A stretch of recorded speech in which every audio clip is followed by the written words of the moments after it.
থাকক। মহাদেৱৰ জয় হওক, মহাদেৱৰ জয় হওক। তথাস্তু কল্যাণ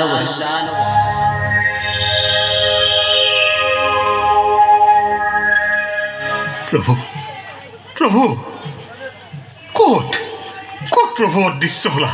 প্ৰভু, তোমাৰ কৃপাত পৰম প্ৰাপ্তি হ'ল। মই পবিত্ৰ হ'লোঁ।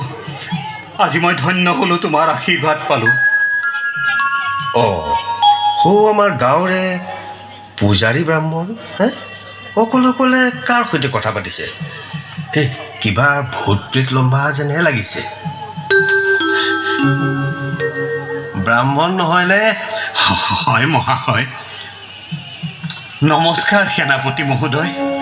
এয়া প্ৰভু ঈশ্বৰে দিয়া উপহাৰ পালোঁ। উপহাৰ প্ৰভু ঈশ্বৰে দিয়া? উপহাৰ ৰাস্তা ঘাটতনো প্ৰভু ঈশ্বৰে উপহাৰ লৈ ৰৈ থাকেনে? কি কোৱাহে?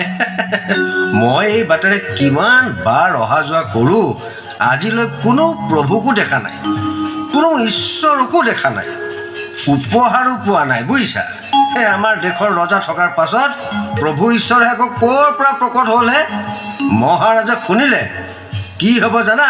দণ্ড হ'ব। ৰাজ্যত প্ৰভু ঈশ্বৰৰ কথা কৈ ৰাজ্যবাসীক বিপদে পৰিচালনা কৰা অপৰাধত আজি বন কোঠাত বন্দী কৰি থ'ব, গম পাবা? গতিকে ৰাজ্যত মহাৰাজৰ বাহিৰে কোনো